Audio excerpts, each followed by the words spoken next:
Assalamualaikum warahmatullahi wabarakatuh. Bismillahirrahmanirrahim. Alhamdulillahirabbil alamin. Allahumma sholli ala Sayyidina Muhammad wa ala ali Sayyidina Muhammad. Alhamdulillah kita jumpa kembali tentang wabah corona. Ada 8 hal yang perlu kita ketahui tentang wabah corona ini dilihat dari sudut pandang Islam. Yang pertama, adanya wabah corona ini setelah dari Cina, kemudian Amerika Serikat, Italia, dan seterusnya, sampai ke seluruh dunia. Nah, bahkan itu menimbulkan rasa takut di seluruh dunia. Rasa khawatir, rasa gelisah. Nah, sebetulnya apa sih dengan wabah corona ini sampai betul-betul dia mengguncang dunia, membuat kekhawatiran yang begitu besar? Karena memang yang pertama, wabah corona ini tidak ada obatnya, belum ditemukan. Nah, kemudian yang kedua, wabah ini penularannya luar biasa. Nah, sehingga itu menimbulkan rasa takut yang luar biasa bagi manusia. Nah, ternyata di dalam Al-Quran jelas sekali Allah memberikan ujian kepada manusia berupa rasa takut, kekurangan, dan sebagainya. Nah, ini semua adalah ujian dari Allah Ta'ala. Bagaimana kita menyikapi keadaan ini? Apakah kita sikapi dengan keimanan? Apakah kita sikapi dengan mengikuti rasa takut itu yang menimbulkan kekhawatiran dan kegelisahan? Atau bagaimana? Atau kita menyadari bahwa ini adalah dari Allah dan kemudian ini menjadi bagian daripada prestasi manusia, peningkatan kualitas manusia dengan ujian-ujian itu. Nah, ini bagi orang beriman tentunya harus ada satu sudut pandang berbasis kepada Al-Quran, bahwa virus corona ini adalah memang betul-betul ujian dari Allah untuk manusia, sekolah dari Allah untuk manusia. Betul-betul memang Allah Ta'ala memberikan musibah ini kepada manusia untuk mengujinya. Nah, ini kita lihat di dalam surat Al-Baqarah atau surat 2 ayat 155. Itu yang pertama. Yang kedua, bahwa kejadian seperti ini semua atas izin Allah. Tidak ada satupun kegiatan dunia ini yang tidak atas izin Allah. Kalau tidak ada izin Allah, tidak mungkin ada yang terjadi di dunia ini. Nah, karena itu orang beriman harus menyadari bahwa memang kejadian apa yang kita alami tentang wabah ini adalah izin daripada Allah Ta'ala, kehendak daripada Allah Ta'ala. Nah, izin dan kehendak Allah Ta'ala ini diungkapkan di dalam surat At-Taghabun, surat 64 ayat 11. Nah, kemudian mengapa Allah mengizinkan ini turun? Mengapa Allah menghendaki ini untuk manusia? Ini memang ada beberapa sebab, setidaknya 2 sebab. Sebab yang pertama adalah memang kesalahan manusia. Manusia banyak dosa, manusia banyak bersalah. Manusia merusak dirinya, manusia merusak alam. Manusia sekendak hatinya, kesombongan diri dan sebagainya. Sehingga itu menimbulkan dosa-dosa bagi manusia. Nah, ini kita lihat memang bahwa bencana itu terjadi. Musibah itu terjadi akibat dari ulah tangan manusia. Dari kegiatan manusia. Nah, itu kita lihat di dalam surat Ar-Rum, surat 30 ayat 41. Dan surat An-Nisa, surat 4 ayat 79.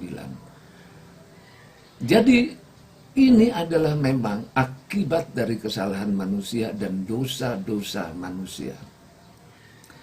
Nah, kemudian yang keempat, kita lihat lagi bahwa ternyata Allah pun punya kehendaknya sendiri. Bisa saja Allah ingin menguji manusia. Itu memang udah ketentuan Allah Ta'ala. Sudah tertulis di dalam Lauhil Mahfuz bahwa ini harus terjadi sebagai ujian bagi manusia dan sudah waktunya. Nah, inilah juga dijelaskan di dalam surat Al-Hadid, surat 57 ayat 22. Bisa juga terjadi keduanya. Ada ketentuan Allah di sana, ada izin Allah di sana, ada kesalahan manusia juga seperti itu. Nah, inilah sudut pandang daripada Al-Quran. Para sahabat sekalian, ternyata ujian-ujian dari Allah ini untuk manusia itu adalah dalam rangka peningkatan kualitas mental manusia, peningkatan kualitas derajat manusia, peningkatan kualitas kehidupan manusia. Bisa juga peningkatan kualitas daripada ruhani manusia. Secara fisik bahkan, sekarang ini telah dicari solusinya seluruh dunia. Mereka semua melakukan penelitian-penelitian yang luar biasa. Nah, ini juga sebagai bahan daripada peningkatan kualitas keilmuan. Ini semua Allah turunkan tentu ada tujuannya, ada kebaikannya, ada manfaatnya bagi kehidupan. Di antaranya adalah bagi orang beriman merupakan sekolah. Kenapa sekolah? Karena memang itu menimbulkan sesuatu di dalam jiwa kita. Nah, akhirnya ujian-ujian itu akan meningkatkan kualitas keimanan. Bahkan di sisi lain membuat manusia sadar. Nah, ini kita lihat juga di dalam surat Al-Baqarah surat 2 ayat 155. Para sahabat sekalian, ternyata di balik kesulitan, di balik penderitaan, di balik kekhawatiran dan kecemasan serta kegelisahan umat manusia saat ini, di sana ada sesuatu yang besar bagi orang beriman. Salah satunya adalah uji kesabaran, uji keikhlasan. Kesabaran, keikhlasan, ketawakalan. Nah, ternyata ini mempunyai nilai ibadah yang luar biasa besar di hadapan Tuhan. Allah Ta'ala memberikan pahala yang besar bahkan tanpa batas kepada orang-orang yang sabar menghadapi segala macam ujian itu. Nah, ini kita lihat di dalam surat Az-Zumar, surat 39 ayat 10. Nah, karena itu para sahabat sekalian, orang-orang yang diuji dengan keadaan-keadaan yang demikian, serta rasa takut, khawatir, gelisah, nah, mereka itu akan punya keuntungan tersendiri bagi orang-orang yang sabar. Dan mereka meyakini dengan sesungguhnya segalanya ini adalah milik Allah. Segalanya ini dari Allah. Segalanya ini kembali kepada Allah Ta'ala. Inilah prinsip-prinsip cara berpikir orang beriman yang dipakai tuntunannya daripada Al-Quran. Nah, kita lihat di dalam surat Al-Baqarah, surat 2, ayat 156. Orang-orang yang sabar itu akan berkata, Inna lillahi wa inna ilaihi roji'un. Semua berasal dari Allah, semua milik Allah, semua akan kembali kepada Allah. Nah, tentunya bagi orang beriman yang menerapkan cara berpikir keislaman di dalam dirinya, tentu menyadari. Nah, hal yang ke-8 ini adalah mereka sadar bahwa ini adalah kesalahan manusia. Mereka sadar bahwa manusia menganiaya dirinya. Mereka sadar bahwa ini akibat daripada ulah manusia yang banyak sekali dosanya. Nah, orang-orang beriman akan banyak memohon ampun kepada Tuhannya, banyak bertobat kepada Tuhannya. Nah, disinilah Allah Ta'ala memberikan jalan untuk orang beriman supaya sadar, supaya segera bertobat dan meminta ampun. Nah, kemudian karena kasih sayang Allah Ta'ala, karena Allah Ta'ala Maha Pengampun, maka permohonan ampun, pertobatan ampun ini akan dibalas oleh Allah.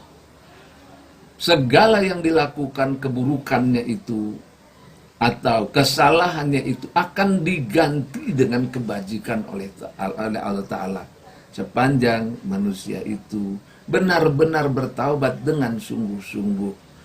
Nah, inilah kita lihat di dalam surat Al-Furqan, surat 75 ayat 70. Nah, saya kira 8 hal ini sudah kita kemukakan. Mudah-mudahan ini menjadi bagian dari pedoman cara kita berpikir menghadapi musibah, terutama musibah corona ini yang menimbulkan ujian rasa takut, khawatir, dan gelisah bagi kita. Mudah-mudahan ini juga bisa menjadi penentram batin kita semua. Dan dengan kejadian ini, iman kita menjadi bertambah kuat kepada Allah. Pahala kita semakin banyak karena sabar pahala tanpa batas.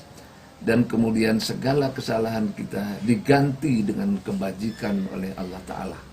Saya akhiri, lebih kurangnya saya mohon maaf. Assalamualaikum warahmatullahi wabarakatuh.